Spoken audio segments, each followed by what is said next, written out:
Alright, Goobanites, this is Goober Eater at your disposal. I'm going to start doing videos again. I took a little break from doing a lot of the desktop stuff for a while. So what I am going to get into is, for my first videos, I started doing a DragonSoul for the 8.0 patch, and it's not that it's hard, particularly, but the big nerf to damage. I'm decent geared. I'm not greatly geared, but you know, things that are you normally one shot, you might have to hit a couple times, just fine. What I did want to do is what I just got done doing the spine, and I did record it. So what I'm going to do is I'm going to walk you through the process, and hopefully that you guys can find it to be a little easier, because I know it was difficult even prior to the patch, and it really isn't all that much different now, except you have your damage nerf. So here, this is the very first phase, and what I did is I charged down, you can kind of see my mouse here, I charged down, took out one of these corruptions, and I shot across, cleared another one, cleared 3, so I have 3 empty ones. So I've been sitting here for like a couple minutes, so it's not like it was a huge thing. And what I do is I just sit on those little pods. So in these, in each one of these pods, and if you stand in it, it anchors you down. Okay. So I get a ton of these corruptions. I step out, kill them, and then this agglomeration comes out. I kill it. There I was a little off on my timing. I really have been This is the first time I've done it since the patch, so I really miscalculated. So I'm just setting myself up for it again and getting ready to do it again. So what you're going to see is that I'm not really using DBM for the most part, because I've done this so many times I don't even need to. So I actually just pay attention to that when he's going to roll and whatnot, and then I kill the aggregation, and then after the 9 stacks, it blows off the next tile, which is how you get access to the tendon. And surprisingly enough, I messed up on it, and I almost, on the second one, I almost messed up and didn't burn the tendon fast enough that I almost had to do this again. So now that I have one exposed, now I have 5 of these little ports to accumulate. So that was the roll, and you saw the little aggregations fly off on the roll. So you don't have to, once you get past this first part, the first part is probably the hardest, because you have to sit there, and not everybody is you know, greatly geared when they're trying to do this. They like to do it with lower characters, etc. And what you're going to do is you're going to just sit there. By now I have about 15, possibly close to 20 of these little corrupted bloods now, and I'm just going to sit here and I'm waiting for a roll. And so what I'm going to do is, once the roll is over, I'll take a few steps out, let them follow me, back up, kill them. And this is where I miscalculate the corruption taking more than one hit, because prior to the patch it was literally just a heroic throw and he was, you know, was done. So yeah, see, look at that, that was pretty pathetic for damage. I took 24% off of one heroic throw. So instead of risking it because I was making a video, I just took it really slow and reset myself up, waiting for the next roll. So we did the roll, I'll do another throw.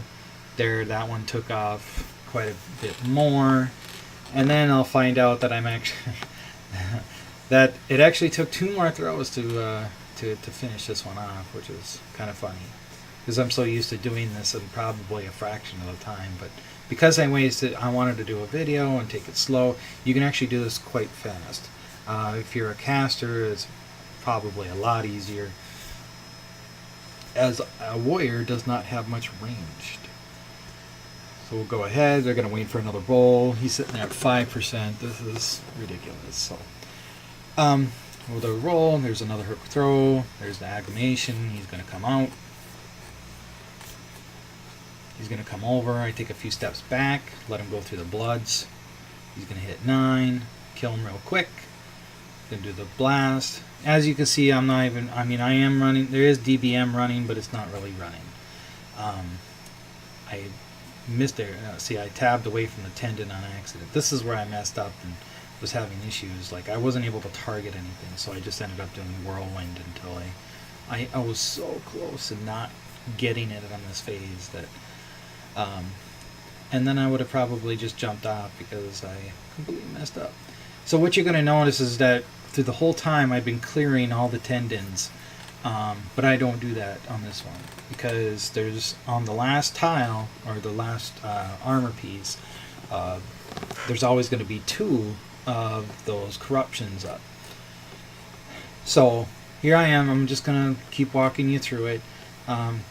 By now you don't have to wait a whole lot of time for the bloods, which is perfectly fine. And you just sit there and wait for the rolls, because the roll is the issue. You can jump off of a fairly recent, because that those little pods, they hold you down for quite a while. See, I hit the corruption. I'm just kind of gathering my blood. I'll throw another one of those. And I actually get to the point where I speed this up a little bit, and I throw a couple while I'm waiting. But there's another one. I literally 2 or I can't remember if it's 2 or 3 heroic throws, and I was only at 50%. So I end up throwing one while I was waiting. He's sitting at 5%. I'll wait for the roll, and you'll see it in the chat. Deathwing rolls left. Okay, then I throw the axe, or do the heroic throw. Here he comes. Come join our group. He gets the 9 right away. I DPS him real quick. There's the blast. You don't have a whole lot of time, because once he starts coming over, Deathwing just starts to roll.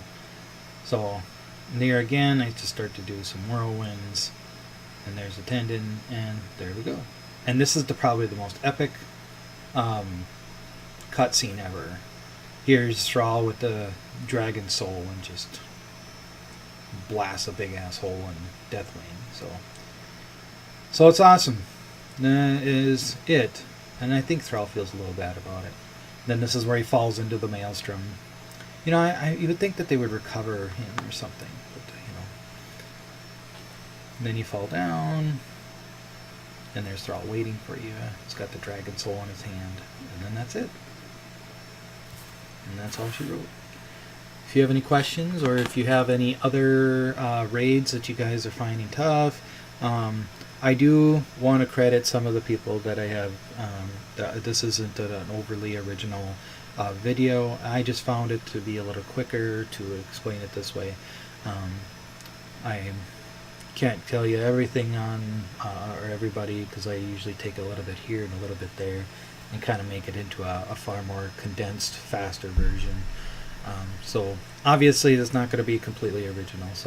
But if you have any questions, feel free to leave a comment or find me on Twitch, and I will link my Twitch with this post. So good luck. Bye.